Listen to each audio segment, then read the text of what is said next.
দরজা ভেঙে ভেঙে ফেলে দেওয়ার পর ইমানদার ব্যক্তিরা দেখতেছে ব্যাপার খারাপ, কারণ যারা বেঈমান ব্যক্তি ছিল আর যারা মুনাফিক মার্কা ছিল, যে তারা শুধু নিজেই আল্লাহকে মানত আর ওই মানুষগুলোকে মানা করত না, তাদের পরিণতি আল্লাহ পাক রব্বুল আলামিন বানর এবং শূকর বানায় দিলেন। রব্বুল আলামিন বলেন, ওয়ালাকাদ আলিমতুমুল্লাযীনা আতাদাউ মিনকুম ফিস সাবতি ফাকুলনা লাহুম কুনু কিরাদাতান খাসিইন।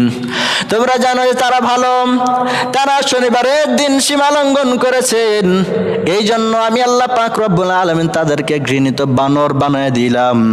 রব্বুল আলামিন তাদেরকে সীমা লঙ্ঘন করার কারণে বানর বানায় দিয়েছিলেন।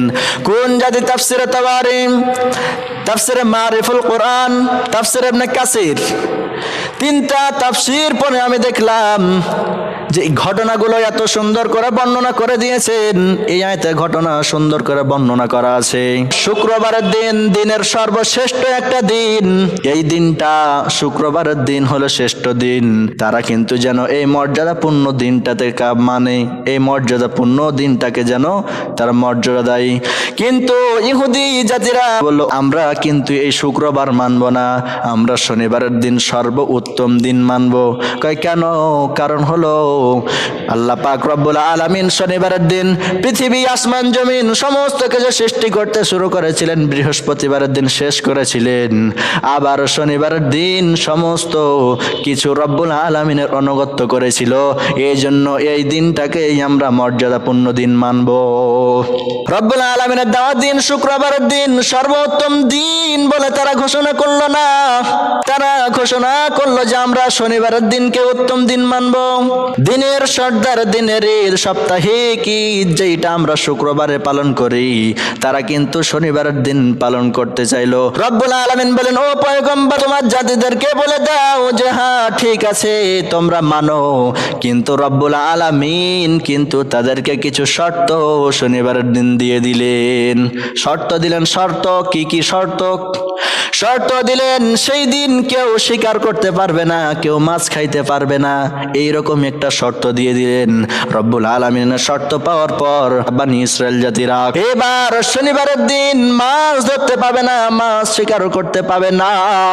কিন্তু সেই দিন আল্লাহর কি কুদরত, সেই দিন সমুদ্রে অনেকগুলো মাছ থেকে আসতো কোনো খবর নাই, এত মাছ আসতো, অনেকগুলো মাছ আসতো, কিন্তু কেউ শিকার করতে পাবে না, কারণ আল্লাহ মানা করে দিয়েছেন যে এই দিন কেউ মাছ খাইতে পাবে না, এই দিন মাছ কেউ শিকার করতে পারবে না। এরকম করে যখন দিন কেটে যায় যাইতে যাইতে বনি ইসরাইল জাতিরা এবার চিন্তা করলো এত সুন্দর মাছ, আর শনিবারের দিন ছাড়া এই মাছ কিন্তু রবিবারের দিন থাকে না, কোথায় যাই কোনো খবর নাই। আবার শনিবারের দিন জাগ্রত হয়ে যায়, এই মাছগুলো কেমন করে ধরা যায়। অনেক মাছ খাওয়ার ইচ্ছা হয়ে গিয়েছে। এইটা কিন্তু আল্লাহর একটা পরীক্ষা ছিল, আল্লাহ পাক রব্বুল আলামিনের এইটা পরীক্ষা। এই পরীক্ষাতে কারা কারা উত্তীর্ণ হতে পারবে আল্লাহ পাক রব্বুল আলামিন সেটাই দেখলেন। এইবার ওই মানব জাতি, ওই আল্লাহ পাক রব্বুল আলামিন এইবার ওই মানুষগুলোকে যখন পরীক্ষা করতে লাগলো, ওই ইহুদি জাতিরা কি করলো, মাছ যখন মারতে পারতেছে না, কয়েকজন পরিকল্পনা করলাম মাছ যখন আমরা মারতে পারতেছি না, তখন একটা কাজ করা যাক। মনে মনে চিন্তা ভাবনা করলো যে শনিবারের দিন এমন একটা জাল বিছাইবো বা এমন একটা পরিকল্পনা করে রাখবো যে শনিবারের দিন মাছগুলো যেন আটকে থেকে যায়, আর রবিবারের দিন যে ওই মাছগুলো আমরা ধরে নিয়ে আসবো।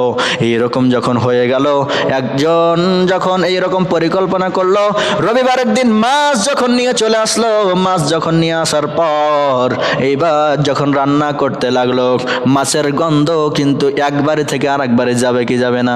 অবশ্যই যাবে, কারণ মাছের তো একটা গন্ধ আছে। ওই গন্ধ যখন একবারে থেকে আরেকবারে চলে গেল, অন্যান্য মানুষগুলো বলতেছে ব্যাপার কি, কার বাড়ি থেকে মাছ আসতেছে।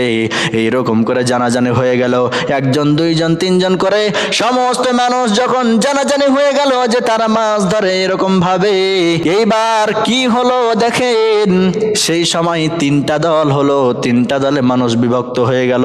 কয়টা? তিনটা। তার ভিতরে এক নাম্বার মানুষ হলো ইমানদার, যারা নাকি মাছ নিজেও ধরে না এবং কি যারা ধরে তাদেরকে বাধা দেয়। দুই নাম্বার আরেকটা দল হলো তারা নিজে মাছ ধরে না, খায় না, এবং যারা ধরে তাদেরকে কিন্তু বাধা দেয় না।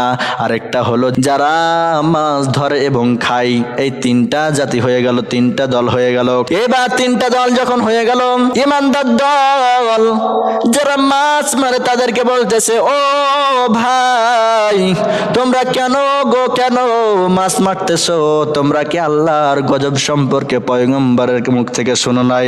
আল্লাহর বড় ভয়াবহ গজব, আল্লাহ পাক রব্বুল আলামিন ধরে না, কিন্তু যখন ধরবে তখন ছাড়বে না।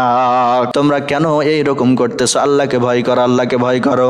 আর একদল দল তখন বলতেছে যে ভাই শুনে নেন, তারা মাছ মারছে মারুক গা, আমি মাছ মারবো না, আল্লাহর বিধান মানবো। আমি তাদেরকে মানা করতেও যাব না, কারণ তারা মানা করলে শুনবে না। এইবার ইমানদার মানুষগুলো বলতেছে, ভাই দেখেন, আমরা ওই মানুষগুলোকে মানা করার কারণ হলো, বাধা দেওয়ার কারণ হলো তাদেরকে নিয়ে একসাথে আমরা জান্নাতে যেতে চাই, তারাও যেন রব্বুল আলামিনের নাফরমান বান্দা না হয়। এরকম যখন অবস্থা হয়ে গেল, ইমানদার ব্যক্তিরা বলল, শোনো তাহলে, তোমরা তো শুনবা না।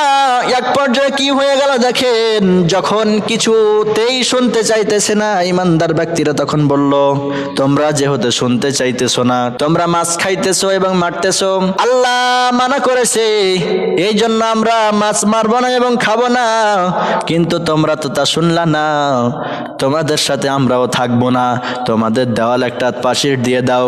এইবার ইমানদার ব্যক্তিরা কি করলো, আলাদা হয়ে গেল, মধ্যখান দিয়ে একটি প্রাচীর দিয়ে দিল, দেওয়ালের ব্যবস্থা করলো।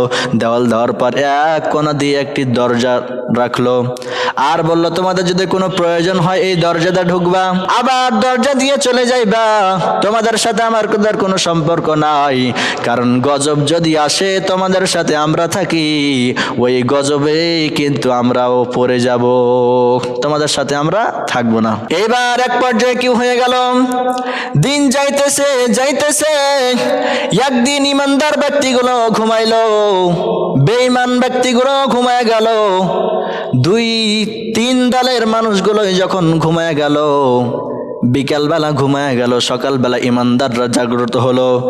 জাগ্রত হওয়ার পর সকালবেলা এইবার যখন জাগ্রত হয়ে কাজকর্ম করতে লাগলো, এইবার যখন বলতেছে মনে মনে মানুষগুলো বলতেছে, ব্যাপার কি, দেওয়ালের ওই পার থেকে কোনো আওয়াজ আসতেছে না কেন?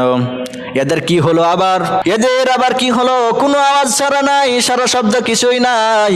এইবার ইমানদার ব্যক্তিগুলো তাদেরকে যখন দেখতে গেল, বিকালবেলা দেখতে গেল, সকালবেলা আওয়াজ পাই নাই, বিকালবেলা দেখতে গেল, বিকালবেলা যখন দেখতে যায় তারা দরজা পর্যন্ত বন্ধ করে রেখেছে। কয় ব্যাপার কি, সকালবেলা তো তাদের কোনো আওয়াজ শব্দ নাই, বিকালবেলা আসতেছি তো দরজা বন্ধ সব আছে, জানালা বন্ধ আছে, ব্যাপার কি?